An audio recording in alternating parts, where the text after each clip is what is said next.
si Gibran nggak datang lagi di acara debat cawapres yang diadakan oleh TV One. Mungkin dia sibuk kali ya, lagi bagi-bagiin makan siang, lagi bagi-bagiin minum susu, asam sulfat, ya kan? Siapa tahu dia lagi sibuk. Cuman kan katanya Gibran ini mewakili generasi anak muda yang cerdas, yang kreatif. Generasi milenial, generasi optimis, generasi emas. Diundang debat nggak dateng, alasannya sibuk. Itu aja kok dipertanyakan, dibawa santai aja, nggak boleh kayak gitu. Kamu bakal jadi calon pemimpin Gibran. Banyak-banyaklah belajar dan membaca biar cerdas. Lu kira-kira lebih setuju makan siang gratis atau internet gratis? Bentar, itu makan siang gratis, dapat minum gratisnya juga nggak? Ya jelas dapet lah. Itu kan ada plus susunya. Jadi makan siang gratis plus susu. Lah, kalau misalkan gue cuma dapat makan siang gratis, susu gratis, ya mendingan internet gratis dong. Serius lu? Gak pengen nih makan siang gratis? Enak banget tuh. Daripada makanan gratis sama susu gratis, ya mendingan internet gratis lah.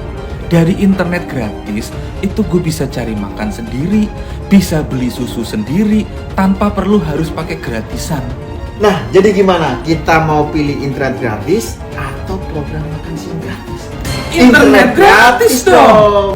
Si Prabowo ini suka lupa kalau dia tuh lagi ada di depan kamera yang seharusnya dia jaim selama masa kampanye Pilpres ini. Cuman ternyata susah juga mempertahankan topeng itu. Mau dibedakin kayak gimana pun, Prabowo tetap Prabowo. Dia nggak bakalan bisa dipasangin muka Hello Kitty. Kedepannya, mungkin si Prabowo ini bakalan dibatesin untuk nongolin muka dalam acara-acara dialog. Karena terlalu banyak blundernya. Dan gue ngeliat orang-orang juga mulai sadar tuh kalau masalah di negara kita nggak bisa diselesaikan sama joget-joget doang dan senyumannya si Prabowo Hello Kitty.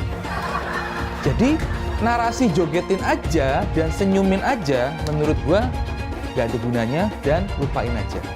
Dia lagi dibangun image-nya sebagai seorang yang gemoy. Kalau cuman masalah gemoy, lebih imut komuknya Kim Jong-un lah. Orang banyak terlena sama brand image yang sedang dibangun timnya sekarang. Tapi syukurnya gue nggak sampai terlena. Apalagi kalau lihat track record dan beberapa blundernya dia belakangan ini, makin jelas dah kalau dia tuh emang nggak pantas mimpin negara ini.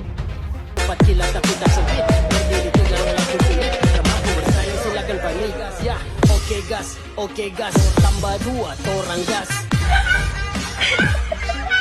Nah, gimana setelah menonton cuplikan video barusan? Parah sekali kan? Coba deh saya tanya, apa manfaat dari joget-joget seperti itu? Apakah itu bisa memberikan solusi bagi masyarakat? Bagaimana ketika tantangan ekonomi ke depan? Bagaimana ketika bahan-bahan pokok sulit? Apakah semua itu bisa dijawab dengan cara joget-joget seperti itu? Tidak kan? Apalagi Pak Prabowo ini kan sudah berumur, sudah 72 tahun. Cobalah, gak usah seperti itu, joget-joget seperti itu. Tidak ada manfaatnya sama sekali. Ya sekarang coba deh diingat-ingat kembali apa yang pernah disampaikan oleh Presiden Jokowi. Beliau kan menyampaikan, mari adu gagasan dan ide, bukan adu joget-joget atau gemoy-gemoyan seperti itu.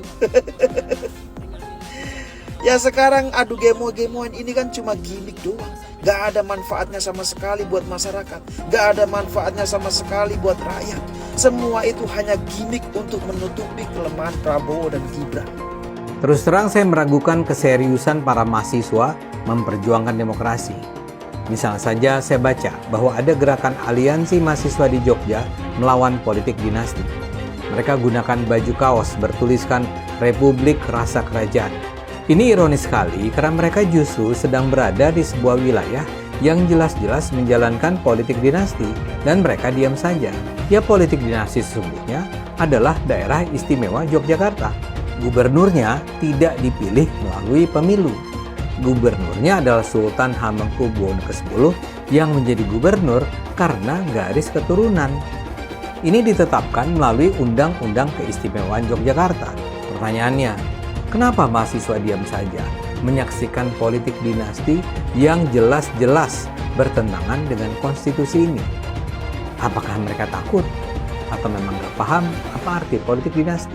Tim Ses Eyang Prabowo sekarang ini beramai-ramai ngajarin relawan dan pendukung Mas Ganjar dan Prof Mahfud soal cara berkampanye.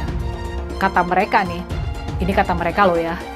Kata mereka, pendukung Mas Ganjar dan Prof Mahfud supaya berhenti membongkar keburukan dari Pak Jokowi.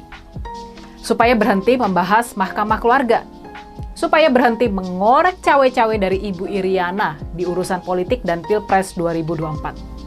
Kalau memang benar hasil survei Mas Ganjar dan Prof Mahfud turun gara-gara para pendukungnya terlalu bersemangat membongkar-bongkar keburukan dari Pak Jokowi, membahas Mahkamah Keluarga, dan mengorek-ngorek cawe-cawe Ibu Iriana di urusan politik dan Pilpres 2024.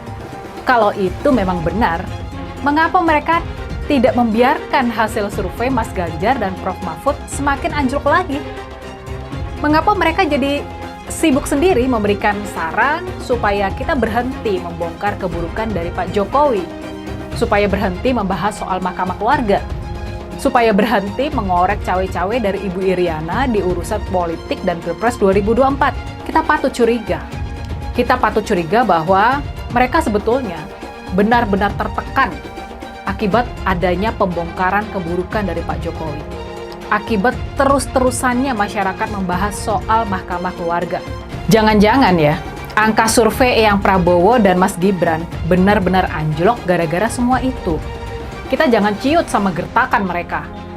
Teruslah berjuang buat memenangkan Mas Ganjar dan Prof Mahfud. Ya, jadi kalau konsultan politik Prabowo saat ini mencoba untuk membranding Prabowo itu dengan sebutan yang menurut mereka itu adalah sebuah kelucuan. Misalnya mereka ini mengatakan bahwasanya ya Prabowo itu adalah gemoy, kemudian Prabowo itu sering joget-joget dan lain-lain. Ya, semua itu hanyalah upaya untuk menutupi karakter dan watak asli dari Prabowo Subianto, yang mana memang orangnya ini dikenal suka marah-marah dan temperamental. Bahkan mungkin teman-teman semua juga masih banyak yang belum tahu ya, bahwasanya Prabowo ini juga pernah menggebrak-gebrak meja di hadapan para ulama. Coba bayangkan saja, lah ini kan ngeri sekali kalau menurut saya. Masa ya calon presiden RI, calon presiden Indonesia, tapi watak dan karakternya seperti ini. Lah ini kan memalukan sekali kalau menurut saya. Jujur saja ya, saya gak bisa membayangkan betapa tidak berakhlaknya ketika di hadapan para ulama, para kiai, Prabowo ini masih berani untuk menggebrak-gebrak meja. Prabowo yang latar belakangnya militer malah kehilangan ketegasannya dengan joget-joget itu dan bangga banget disebut gemoy. Padahal menurut teman saya, arti gemoy itu adalah gemuk letoy. Bu Mega malah jauh kelihatan lebih muda dari Prabowo meski usianya beliau itu jauh lebih tua. Pidato Bu Mega yang bicara di depan para relawan Ganjar Mahfud itu jelas-jelas membakar semangat orang-orang yang hadir di sana. Ketika Bu Megawati menemukan tanda-tanda bahwa Neo, Orde Baru akan bangkit lagi, dia keluar dari kandang bantengnya dan mulai memimpin perlawanan. Tanda-tanda bangkitnya Orde Baru, rezim yang dulu dilawan oleh Bu Mega, mulai terlihat ketika pemerintahan yang sekarang memakai cara-cara yang sama dalam membungkam demokrasi. Tanda-tandanya itu mirip banget, seperti pengerahan alat negara, merusak Mahkamah Konstitusi, dan menggunakan hukum sebagai alat untuk menyandera banyak tokoh politik dan banyak pejabat. Bangkitnya Orde Baru itu sangat berbahaya. Orde Baru itu punya prinsip pembungkaman demokrasi, karena demokrasi itu menghalangi absolute power. Dan absolute power itu bisa merusak banyak segi pemerintahan dan negara, seperti merusak hukum, mega korupsi, dan nepotisme yang berdasarkan keluarga dan kroni-kroninya. Jadi saya mengikuti arahan Bu Megawati, meski saya itu bukan kader PDI Perjuangan. Karena baru di Pilpres sekarang ini, situasi bahaya ini jauh di atas masalah siapa calon presidennya, tetapi fokus pada terancamnya demokrasi kita. Andaikan tidak ada Ganjar dan Mahfud, saya pilih Prabowo. Tapi kalau ada Ganjar dan Mahfud, masa saya harus cari yang lain? Paket komplit. Ini saya bukan karena saya benci dengan Prabowo atau Gibran. Gunakanlah akal yang jujur, yang sehat. Masa yang begini masih mau ditolak? Tapi kalau begini, saya bingung. Saya ini Jokower. Jujur saya ini bingung di hati. Kenapa negeri jadi begini? Jangan maaf loh. Karena ini Gibran anak presiden, terus kita anggap Gibran ini Jokowi. Ya jauh dong. Ilmu tuh nggak bisa diwariskan. Ini kalau terjadi sesuatu pilpres nanti, apa nggak saya khawatir? Ini pilpres yang terburuk mungkin. Kenapa? Ada bau-bau melanggar konstitusi. Saya nggak ingin selama hidup saya itu, saya berpihak kepada yang tidak benar. Saya lebih senang bersama orang yang kalah. Semoga Anda semua tolong gunakan pikiran Anda dalam memilih pemimpin. Kalau saya melihat secara jujur saya harus menggunakan akal sehat, bukan karena saya kebencian dengan Prabowo atau Pak Gibran atau yang lain. Ini demi negara, saya harus katakan, tidak ada alasan saya untuk menolak Pak Mahfud dan Pak Ganjar memimpin negeri ini. Kalau itu di situ ada 3 calon. Dari sini terlihat ada bau-bau kelicikan yang berjalan di dalam sistem. Soal anggaran, keamanan, dan backingan. Kita kebayang siapa yang paling diuntungkan oleh sandiwara yang besar ini. Gak mungkin ribuan orang itu gerak sendiri tanpa dikendalikan. Gak mungkin. Gak mungkin gerombolan itu manut-manut saja tanpa diinstrukturi. Kekacauan ini adalah tanda bahwa 2024 mengandung banyak sekali aroma busuk. Jelas sumbernya adalah akal bulus dan nafsu politik. Sebenarnya masyarakat udah paham. Mata kita semua udah terbuka lebar. Bahwa tanda-tanda kecurangan dan keculasan semakin jelas. Bahkan dari tingkat yang tinggi sampai level desa. Bahkan para kepala desa dan perangkat aja dimobilisasi. Gak kebayang politik kebusukan macam apa yang beredar di desa-desa. Belum lagi perangkat hukum, sistem, dan sumber daya negara. Saya mendapatkan berbagai laporan tentang dugaan kecurangan dalam tahapan pemilu. Laporan yang saya terima antara lain ada dugaan pemasangan baliho parpol oleh oknum tertentu. Sebaliknya terjadi juga penurunan baliho parpol tertentu yang diduga dilakukan oleh aparat. Alat peraga sosialisasi capres-cawapres tertentu diturunkan oleh oknum Satpol PP kepada aparat keamanan, baik itu TNI, Polri, serta aparatur sipil negara dan birokrasi, juga KPU dan Bawaslu, hendaknya bersungguh-sungguh menjaga netralitas. Sebagaimana pula Presiden sudah berulang kali mengatakan, menegaskan sikapnya bahwa pemilu akan berlangsung netral. Tidak boleh ada kecurangan. Tidak boleh ada tekanan-tekanan terhadap kelompok tertentu dan tidak boleh ada pemihakan kepada kelompok tertentu lainnya. Sesuatu yang diperoleh secara tidak baik tidak akan memberi berkah dan kebaikan. Nah, yang pasti kalau buat saya dibandingkan misalnya Pak Gibran jadi maju gitu, Mas Gibran gitu ya. Ya saya pilih Ganjar sama Mahfud lah, karena lebih teruji kan. Anda jadi wali kota baru 2 tahun 3 tahun kan belum teruji juga. Ini urus negara loh, mau jadi presiden loh. Kalau Anda belum lengkap, belum pernah di legislatif, belum nasional ya maksudnya DPR, kan DPR kan belum ngerti nih pemerintahan seperti apa. Anda belum pernah di eksekutif yang tingkat provinsi, Anda nggak ngerti jadi presiden nanti. Ini bukan soal belajar coba-coba loh. Ini negara dipertaruhkan untuk 2045. Kita kan mau mencapai 100 tahun ini mau jadi apa? Kalau coba-coba, ini negara sebentar lagi 300 juta penduduk kita. Mana boleh kita kasih orang coba-coba. Saya tidak meremehkan anak muda ya.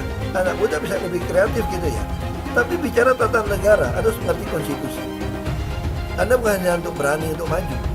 Kalau cuma berani maju, banyak bisa kita pilih orang berani maju. Tapi yang lengkap dengan track record ini kan butuh waktu pembuktian. Saya pasti pilih Pak Ganjar, Pak Mahfud yang lebih pengalaman.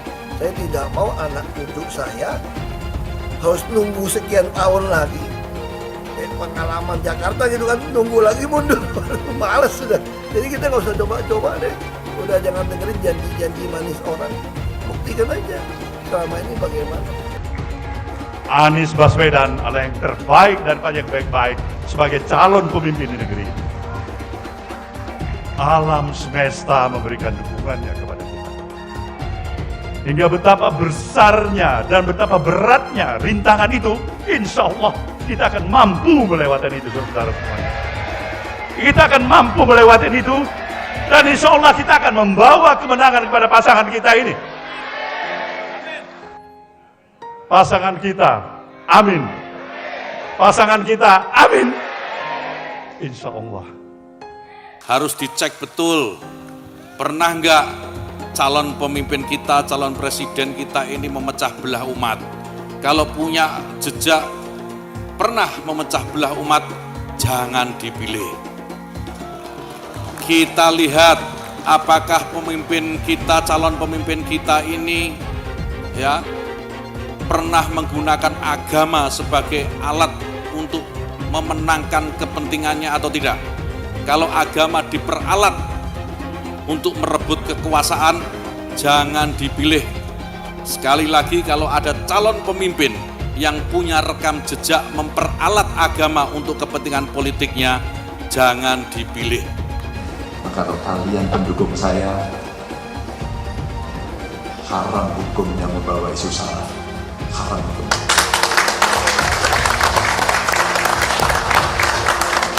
Kita sudah lelah dengan isu itu. Kita menjadi bangsa yang terbelah, dan untuk mengembalikan susah. Umat Kristen di Indonesia memang minoritas, tapi jangan salah.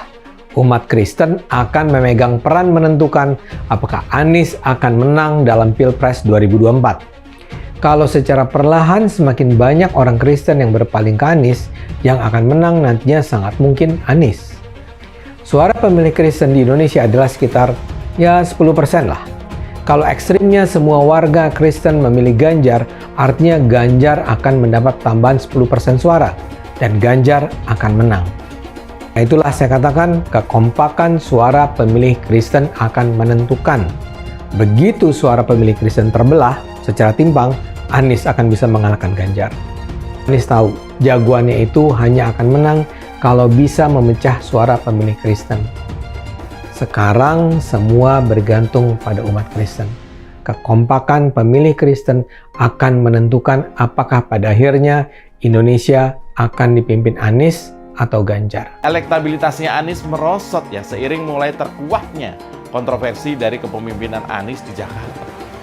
Gen Z juga tahu kalau Anies adalah sosok yang didukung kelompok intoleran yang membuat Pilgub DKI 2017 menjadi sangat kotor. Politik identitas yang mengarah ke perpecahan seperti yang dikeluarkan pendukungnya Anies, yaitu Kadrun bin Kampret. Kafir lah, laknat lah, PKI lah, ya cuma itu doang kemampuannya. Itulah pendukung Anies. Jangan pernah takut melawan Kadrun yang cuma pengen Indonesia hancur. Siap kawal kasus Ahok. Siap penjarakan Ahok. Takbir. Takbir. Takbir. Siap kawal kasus Ahok. Siap. Siap kawal kasus Ahok. Siap. Betul. Betul. Tangkap, tangkap, tangkap si Ahok. Tangkap si Ahok sekarang juga. Tangkap, tangkap, tangkap si Ahok. Tangkap si Ahok sekarang juga. Takbir. Allahu Akbar. Takbir. Allahu Akbar. Tangkap, tangkap, tangkap si Ahok. Tangkap si Ahok sekarang juga. Tangkap, tangkap. Tangkap si Ahok sekarang juga. Lagi. Penjajahan di depan mata itu di Jakarta. Kita semua pribumi ditindas dan dikalahkan. Kini telah merdeka. Kini saatnya kita menjadi tuan rumah di negeri sendiri. Mas Anies, ibunya Arab, bapaknya Arab, kakeknya Arab. Mas Anies nikah dengan keturunan Arab. Menantu Mas Anies, anak Mas Anies nikahnya dengan Arab lagi. Jadi Mas Anies kalau merepresentasikan Indonesia agak kurang keindonesiaannya. Mungkin 3% Indonesia aja yang bisa direpresentasikan oleh Mas Anies. Nasdem mengingatkan rakyat bahwa Anies kurang mewakili Indonesia karena dia Arab. Apakah ini rasis? Menurut saya tidak. Menurut saya justru ini nasionalis. Seperti di Pilkada DKI dulu, mereka juga ketol ingatkan warga DKI bahwa Ahok itu Cina. Lihat, Cinanya Ahok selalu dibawa-bawa. Bahkan sampai terang-terangan ajak ganyang bantai Cina. Jadi sah-sah aja kalau Hasan Nasbi bilang Anies itu kurang mewakili Indonesia karena dia Arab. Lah, mereka juga dulu begitu. Kalau Cina dianggap bukan pribumi, sementara Arab dianggap pribumi, itu baru namanya rasis. Rasis biadab itu. Kalau Cina bukan pribumi, Arab juga bukan. Hasan Nasbi cuma mengingatkan, pilih presiden yang begitu saja. Saya bilang, Miss, ente nggak bisa jadi presiden. Kenapa?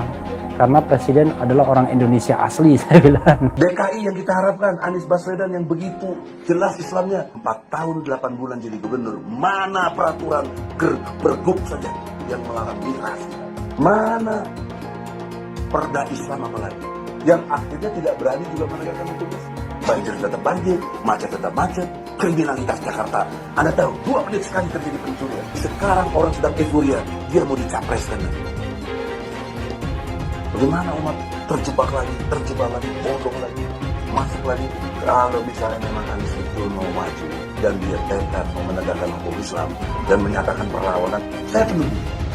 Tapi dia tidak lakukan itu. Tahu nggak, sumur resapan yang ngabisin anggaran beratus miliar itu meresap air agar masuk ke dalam bumi sesuai dengan sunatullah. Tetapi ternyata sumur ini tidak meresap air, malah airnya itu menggenang di sumur-sumur itu. Sumur resapan itu sekarang harus disiapin pompa untuk menguras air di sumur resapan. Kalaupun dia harus makan babi sepanjang jadi presiden, mungkin akan dilakukan. Jangan sampai Indonesia jatuh ke tangan pembohong. Jangan sampai Indonesia jatuh ke tangan Anies Baswedan. Jangan hanya konsentrasi pada pembangunan benda-benda mati yang indah difoto dan bisa ditunjukkan dalam 5 tahun hasilnya. Kalau kita mau menilai sebuah janji, maka lihat janjinya atau lihat kenyataannya. Dulu janjinya apa ya? Dan ini aneh, betul-betul aneh. Ini bukan kampanye, tapi saya sampaikan sini. Di satu sisi menyiapkan jalur-jalur air untuk dikirim ke laut, di sisi lain di lautnya dipasang dengan pulau reklamasi, tinggal tunggu waktu jadi rob, air balik. Dan ini melawan sunatullah. Kenapa? Air itu turun dari langit ke bumi, bukan ke laut. Harusnya dimasukkan ke dalam bumi, masukkan tanah. Di seluruh dunia air jatuh itu dimasukkan ke tanah, bukan dialirkan pakai gorong-gorong raksasa ke laut. Jakarta telah mengambil keputusan yang fatal. Bukan banjir, itu memang parkir air. Bukan banjir, itu memang parkir air. Masyarakat berkeliling dengan membawa toa untuk memberitahu semuanya, termasuk sirine. DKI Bond 82 miliar. Apa alat transportasi yang dimiliki oleh hampir setiap orang? Alat transportasi yang dimiliki semua orang adalah kaki. Saya mensyukuri kenapa kalah, kenapa ditahan. Saya bersyukur atas itu semua. Saya coba bayangkan ya, kalau seandainya waktu itu kita menang gitu ya, hari ini belum tentu kita bisa nikmati seperti ini. Kita bersyukur 5 tahun Tuhan izinkan kasih ke orang yang pintar ngomong untuk kerja. Coba kalau kita bayangkan gitu ya, kalau kemarin saya masih jadi gubernur, ini saya udah turun ini.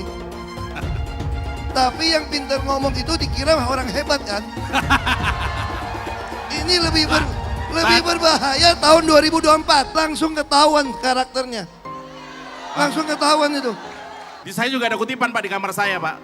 Tulisannya, Jakarta telah mengambil keputusan yang fatal. Gus Dur itu buta mata juga buta hati. Pancasila Soekarno, ketuhanan ada di pantat. Anak Tuhan dari mana? Kalau Yesus anak Tuhan, bidangnya siapa? Takbir besok di seluruh wilayah Indonesia akan katakan dan Iblis hanya menggoda orang yang beriman. Makanya jarang-jarang orang kafir kerasukan setan. Yang kerasukan setan itu orang baik-baik. Jarang, saya belum pernah nengok Cina kerasukan setan. Pernah tak Ahok itu kerasukan setan? Enggak, saya tanya juga. Karena sesama setan dilarang saling menggoda. Karena di salib itu ada jin kafir. Karena di salib itu ada jin kafir. Karena di salib itu ada jin kafir. Haleluya. Kepalanya ke kiri apa ke kanan? Kepalanya ke kiri apa ke kanan? Tetap percaya salib itu lambang mulia, bukan jin. Kok ketawa? Aku nggak nyindir siapa-siapa loh. Kalau Anda tanya saya jadi presiden, saya hari ini jadi presiden juga saya tahu apa yang saya mesti kerjakan. Karena saya udah kenyang dari DPRD tingkat 2, dari pengusaha, DPRD tingkat 2, bupati. Bupati itu paling kerja bener, paling ngerti tuh soal daerah seperti apa. Sampai hari ini portofolio saya lengkap sampai ke BUMN. Saya pernah legislatif, pernah eksekutif. Tapi nggak usah andai-andai gitu kan. Tapi kalau saya hari ini jadi saya tahu apa yang saya mesti kerjakan. Ya Anda nggak usah khawatir. Kita nggak bisa hindari ada orang memanfaatkan soal SARA untuk kampanye. Apalagi untuk menjatuhkan kita yang dikategorikan sebagai minoritas. Tapi bagi saya, ketika kita ada turun ke masyarakat, masyarakat juga bisa membaca, bisa merasakan mana yang tulus, mana yang tidak. Jadi ada guyonan gini dari teman-teman saya, bahwa saya itu bukan cuma double minoritas, tapi triple. Artinya apa? Udah turunan Tionghoa, Kristen, dan katanya terlalu jujur di pemerintahan. Jadi itu nggak disukain. Ini triple katanya. Relawan Anies yang mayoritas pengasuh khilafah, seperti kadrun FPI dan HTI, ingin melengsarkan Pak Jokowi. Dengan menggunakan politik identitas, relawan Anies akan menggulingkan Jokowi. Tapi pendukung Anies lupa bahwa 82% penduduk Indonesia suka dengan kinerja Pak Jokowi. Ingat, di belakang Anies ada ormas pengasuh khilafah, seperti FPI, HTI, PA212. Saya yakin sebentar lagi karma Ahok akan mengejar Anies Baswedan. Turun tangannya Mas Ganjar pasang badan buat berkelanjutan IKN sangatlah penting. Ini bisa menjawab keraguan banyak investor dan pebisnis selama ini soal nasib keberlanjutan IKN kelak ketika Presiden Jokowi sudah lengser. Sejauh ini belum ada capres yang menunjukkan dengan konkret komitmennya buat melanjutkan ibu kota Nusantara. Baru dan cuma Mas Ganjar yang melakukan langkah penting tersebut. Baru dan cuma Mas Ganjar yang datang langsung ke IKN, menyatakan komitmen melanjutkan proyek ini, dan bahkan menyatakan akan memerintah dan tinggal di IKN. Kedatangan Mas Ganjar secara langsung ke IKN, Ibu Kota Nusantara, sudah pasti ini adalah peristiwa yang sangat teramat penting. Ini adalah salah satu peristiwa terpenting di ajang kampanye tahun ini. Mas Ganjar datang langsung buat menunjukkan dukungannya terhadap proyek IKN, proyek kesayangan dari Presiden Jokowi. Mas Ganjar dengan lantang menyatakan bahwa jika Ganjar Mahfud menang Pilpres, proyek IKN akan terus dilanjutkan, gak bakalan mangkrak. Bahkan nih, Mas Ganjar menegaskan kalau dia akan memerintah dari IKN. Dia akan tinggal di Istana Burung Garuda yang sekarang sedang dibangun di IKN. Belakangan kita baru tahu kalau ternyata belum ada investasi asing yang sudah benar-benar masuk ke IKN. Selama ini yang digembor-gemborkan pemerintah rupanya baru rencana-rencana dan minat-minat mereka saja. Masalahnya sederhana sebetulnya. Para investor, terutama para investor raksasa multinasional, mereka ini butuh kepastian. Masalahnya, di negara kita ini, hukum setingkat undang-undang pun masih bisa diterabas. Mahkamah Konstitusi bisa diobok-obok. Komisi Pemberantasan Korupsi bisa diintervensi. Kepastian hukum nggak jalan. Penegakan hukum benar-benar cuma mengikuti suka-sukanya para aparat. Tanpa kepastian hukum, penegakan hukum, dan perlindungan hukum, investor mana yang mau menanamkan uangnya dalam skala triliunan rupiah di proyek mercusuar seperti IKN? Mereka butuh kepastian hukum kalau investasi mereka kelak nggak bakalan mangkrak. Mereka perlu kepastian kalau proyek seraksasa IKN ini nggak bakalan ditinggalkan dan menjadi kota hantu. Rupanya kehadiran Undang-Undang Ibu Kota Nusantara belum cukup untuk meyakinkan buat mereka. Ya, memang. Mau gimana lagi? Inilah kenyataan pahit yang harus dihadapi oleh Presiden Jokowi dan pemerintahan sekarang ini. Inilah kenyataan pahit yang harus dihadapi oleh Presiden Jokowi di akhir-akhir masa jabatannya. Makanya nih, Makanya, kehadiran dan komitmen Mas Ganjar buat IKN benar-benar membawa angin segar, menyuntikkan darah segar bagi proyek IKN itu sendiri.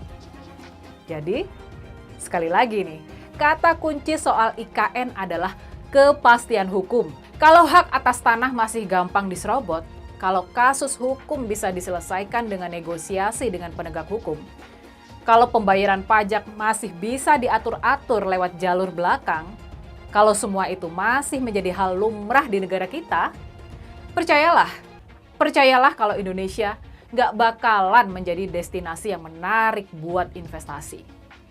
Masalahnya yaitu tadi, mereka-mereka yang mau menanamkan uangnya di sini, mereka-mereka yang mau berinvestasi, mereka bukan pejudi dan juga bukan preman.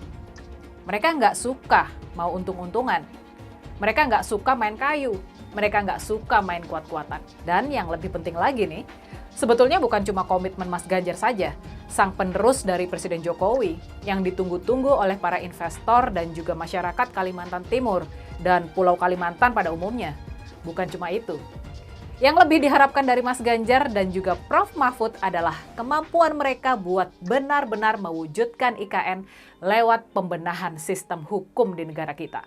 Kita patut percaya Mas Ganjar dan Prof. Mahfud akan bisa membereskan hukum di negara kita supaya ekonomi kita menjadi ekonomi yang normal, bukan ekonomi pasar bebas dan ekonomi hukum rimba.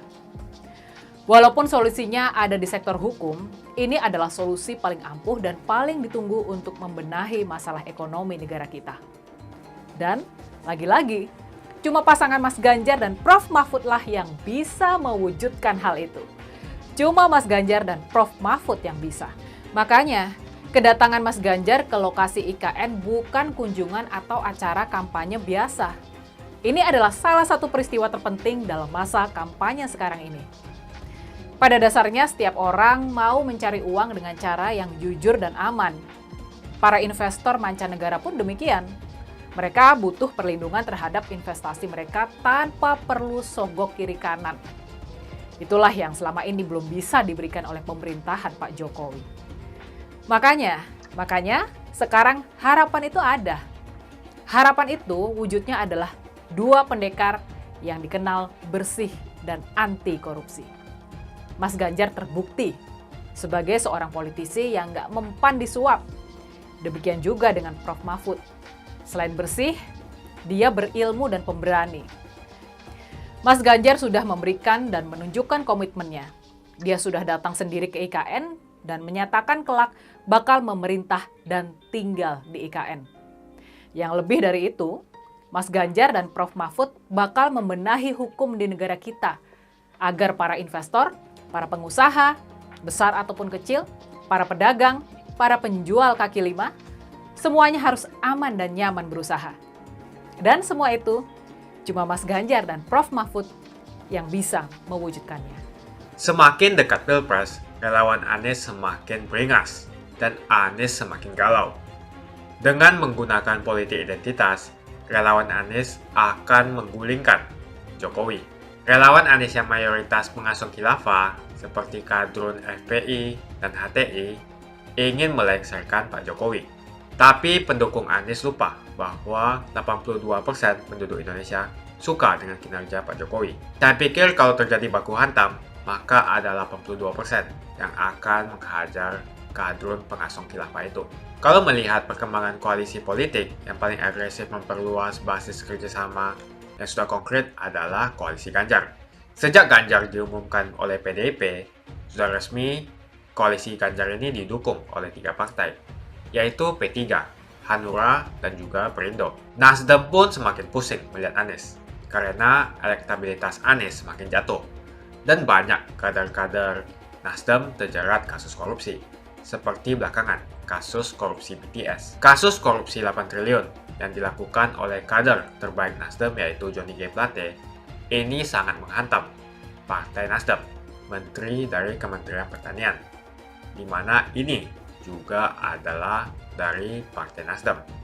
Apalagi belakangan ada 120.000 kader dari Partai Nasdem pindah ke Partai Perindo. Semenjak Nasdem mengusung Anies, banyak sekali petaka yang diterima oleh Nasdem.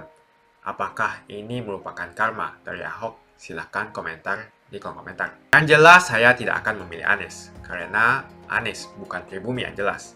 Dan Anies juga merupakan antitesis daripada Jokowi. Antitesis artinya bertolak belakangan dengan semua kebijakan Jokowi. Anies sudah terang-terangan menyebutkan dia tidak akan melanjutkan kinerja dari Pak Jokowi.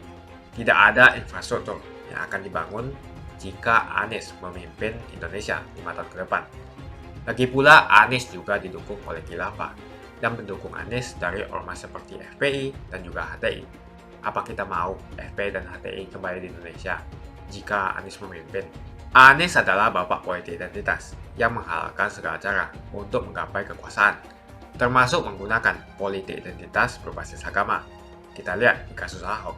Kita sudah bisa melihat kinerja Anies selama 5 tahun di Jakarta, dan ini merupakan rekam jejak Anies Baswedan. Tidak ada satupun janji yang dipenuhi, dan tidak ada kinerja yang bisa dibanggakan. Dari DP 0%, OKOC, kelebihan bayar, Formula E, banjir, sumur resapan, jalan rusak, dan gonta-ganti nama jalan. Jadi saya rasa tagline perubahan yang diusung Anies adalah tagline merubah kata korupsi menjadi kelebihan bayar, supaya semua koruptor tidak dijerat oleh pasal korupsi. Karena mereka semua hanya melakukan kelebihan bayar. Jadi perkataan Ahok sudah terbukti dan Jakarta sudah menjadi korban. Jangan biarkan Indonesia menjadi korban di bulan Anies Baswedan. Suara minoritas jangan lagi merasa takut untuk memilih pemimpin yang membela hak minoritas. Karena Anies jelas hanya memanfaatkan suara minoritas untuk mendapatkan suara. Ingat, di belakang Anies ada ormas pengasuh khilafah seperti FPI, HTI, PA212. Saya yakin sebentar lagi karma Ahok akan mengejar Anies Baswedan. Begitu saja opini saya hari ini. Tuliskan opini kalian tentang Anies Baswedan di kolom komentar. Dan juga tuliskan pendapat kalian tentang people power oleh relawan Anies untuk melengsarkan Pak Jokowi. Tuliskan pendapat kalian. Jika kalian siap untuk melawan people power yang digaungkan oleh relawan Anies, ayo tuliskan lawan people power di kolom komentar. Pastikan Anda semua like video ini dan bagikan video ini ke teman dan family Anda supaya mereka semua mengetahui tentang informasi ini. Tekan tombol subscribe dan bunyikan lonceng notifikasi supaya kamu tidak ketinggalan